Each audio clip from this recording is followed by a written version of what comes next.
Hi, grade 9. Today we talk about oxidation and reduction. This lesson is the base for the oxidation and reduction that you will be studying in grade 11 and grade 12.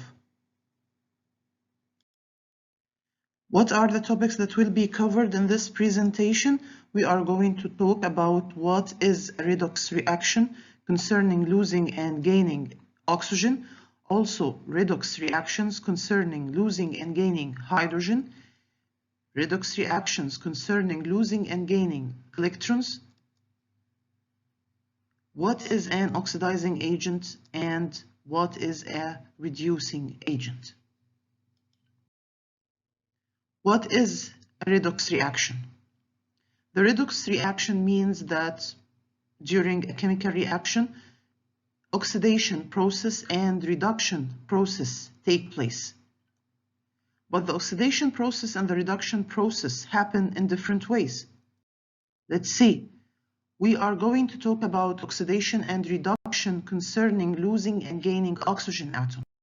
Well, we are talking about what is oxidation process and what is reduction process, and let's start with what is an oxidation process regarding the oxygen losing and gaining atoms. I say that there is an oxidation process when the number of oxygen atoms increases. When the number of oxygen atoms increases. The reduction process is quite the opposite of the oxidation process. So if the oxidation is the process of increasing the number of oxygen atoms, then the reduction is a process in which the number of oxygen atoms decreases. Let's see some of the examples. Okay, this is a chemical reaction. I have iron 3 oxide combining with carbon monoxide to produce iron and carbon dioxide. Let's examine the iron 3 oxide. Okay, you can find here that the iron is combining with 3 oxygen atoms. Let's try to follow what happens to the iron atom in the products. We will find that there are no more oxygen atoms attached to the iron. This means that there is losing of oxygen. This means that the number of oxygen atoms decreases. This is called the reduction process. On the other hand, I have here the carbon monoxide. Carbon is attached to 1 oxygen atom.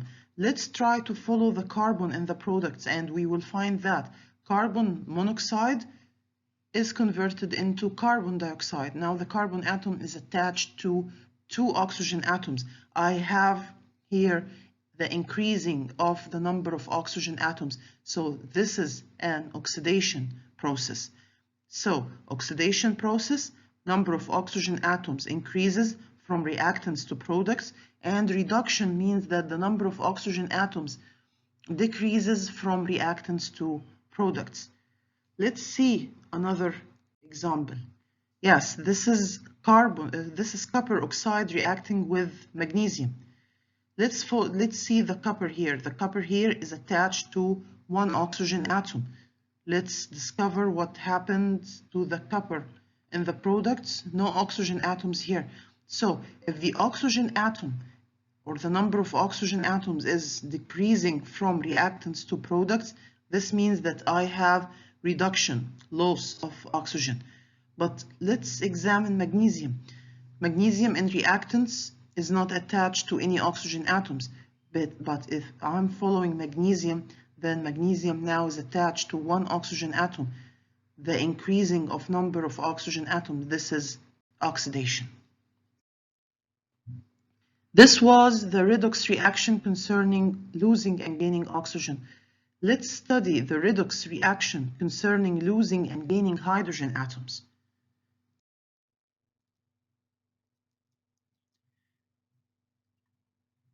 When can I say that I have oxidation? If I have a process in which the number of hydrogen atoms decreases. It's the opposite to the oxidation and reduction concerning oxygen. So if I count the number of hydrogen atoms in reactants and I count it again in the products and I find that there is a decrease in the number of hydrogen atoms, this means that I'm having oxidation. And as we said before, reduction is the opposite of oxidation. So Reduction means a process in which the number of hydrogen atoms increases. If the number of hydrogen atoms decreases, this is called oxidation. If the number of hydrogen atoms increases, this is called reduction.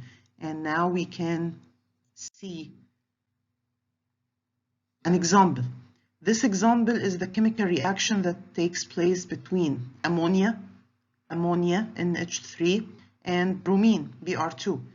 Let's examine the ammonia. The nitrogen atom here is attached to 3 hydrogen atoms. Let's examine the nitrogen atom in the product, and there is 0 hydrogen atoms. There is a decrease in the number of hydrogen atoms. This means that an oxidation process happened here because the number of hydrogen atoms decreased. Let's examine the bromine. 0 hydrogen atoms. But if we examine the bromine in the product, we will find that it's attached now to a hydrogen atom. There is an increase in the number of hydrogen atoms. This means a reduction takes place. Another example. This is an organic compound. Let's try to count the number of hydrogen atoms here. This carbon atom is attached to 3. This is attached to 2. This means that I have 5 carbon atoms and hydrogen atoms, and now I have 1 hydrogen atom. Let's examine the product. I still have 2 carbon atoms, but I have only 4 hydrogen atoms here. So instead of having 6 hydrogen atoms here, I have 4. This is an oxidation process because the number of hydrogen atoms is decreasing. Finally, let's take a look at the redox reaction concerning losing and gaining electrons. Now, let's take a look on the definition first. When it comes to the oxidation process regarding losing or gaining electrons, oxidation happens when the atom loses 1 or more electrons. If the atom is losing electrons, this means that the number of negative charges decreases because electrons are carrying negative charges. And of course, it means that the number of positive charges increases. Reduction is the opposite to the oxidation. So if the oxidation is a process in which the atom loses electrons, this means that the reduction is a process in which the atom gains electrons, which means that the number of the negative charges increases. Or I can figure it out if I find out that the number of the positive charges decreases. Okay, let's take this one. We have A, B, okay? A is carrying 0 charge and B is carrying 0 charge. Let's examine A. It's a 0 charge, now it's positive. This means that the number of the positive charges increases. This means that I have losing electrons losing electrons, and the number of the positive charge, as we said, increases. Let's take a look at the B. The B is also carrying 0 charge.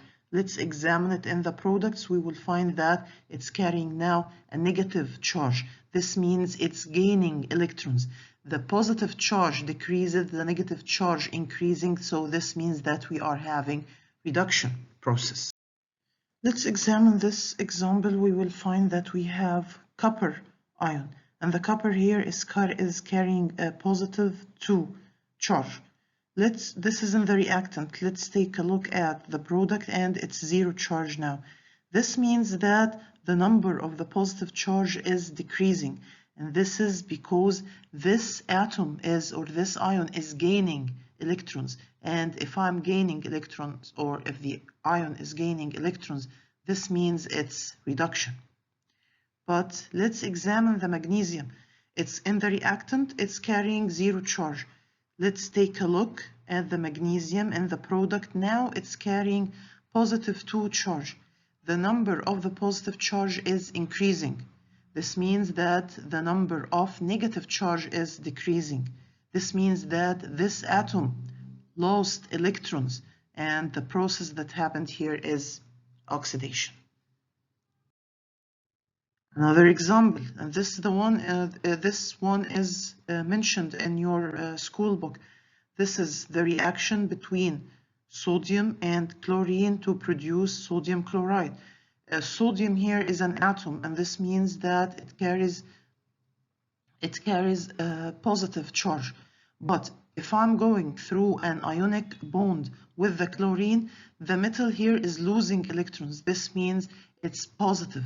If I'm losing electron and the atom is becoming a positive ion, this means that an oxidation process is happening here. But let's examine the chlorine. The chlorine is carrying zero charge.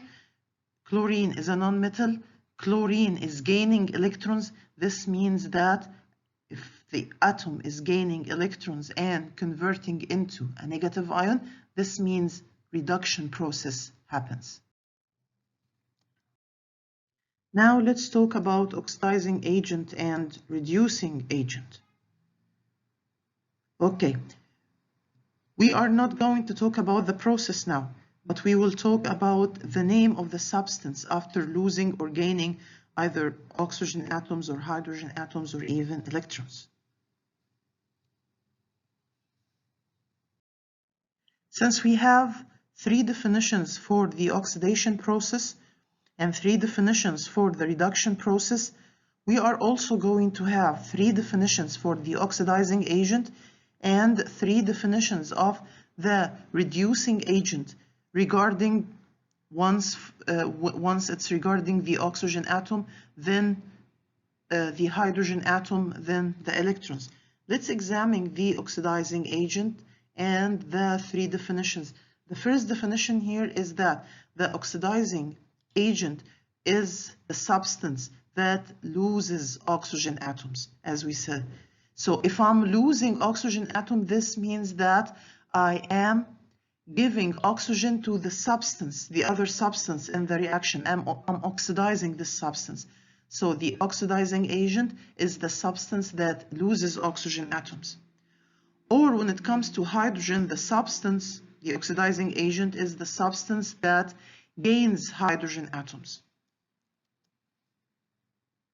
Or it's the atom that gains 1 or more electrons. Now for the reducing agent, it's also the opposite of the oxidizing agent. If the substance is gaining oxygen, this means it's reducing agent. It's taking oxygen from another substance, so it's causing reduction for the other substance. Or it's the substance that loses hydrogen atom or atoms, or the substance that loses 1 or more electrons. Let's take a look at these examples, for example. Yes, this one. Okay, what's happening to the iron here? The iron here was reduced. The iron lost oxygen. If the iron lost oxygen, the process here is reduction. But the iron gave the oxygen to the carbon monoxide. So it caused the carbon monoxide to be oxidized. This is why the iron is called oxidizing agent. So the process that happened to the iron is reduction. But the iron itself, or yes, the iron oxide itself, it's called oxidizing agent. Let's take a look here. What is the process that happened to the carbon monoxide? The carbon monoxide gained oxygen atoms. So the process here is oxidation. But the carbon monoxide took the oxygen atoms from the iron oxide. This means that the carbon monoxide reduced the iron oxide. So the process that happened to the carbon monoxide is oxidation, but the name of the carbon monoxide is reducing agent because it reduced the iron oxide and took its oxygen. Now another example here. Remember when we said that if the compound loses hydrogen, this means that it's an oxidation process. Okay, the substance that go through the oxidation process, it's called reducing agent. So if the process is oxidation, then the substance is reducing agent. Here for the bromine is gaining hydrogen, which means the bromine is going through a reduction process. Okay, reduction process, the bromine took the hydrogen from the ammonia. So the bromine goes through a reduction process, and the bromine is called oxidizing agent because it causes the ammonia to be oxidized by taking the hydrogen from it. The last example here, sodium here becomes from carrying an atom that carries 0 charge to an ion with a positive charge, which means that the sodium lost electrons, 1 electron to be exact. This means that I have an oxidation process. If the sodium is going through an oxidation process, this means that the sodium is called as an agent, reducing agent. And it's quite the opposite for the chlorine. The chlorine here is gaining electrons, and it's gaining electrons. This means that I have a reduction process for the chlorine now. Okay, the reduction process happened because the chlorine took the electrons from the sodium. So the chlorine is going through a reduction process, and because it took the electrons from the sodium, it's called oxidizing agent. That's it for this lesson. Hope you like the presentation.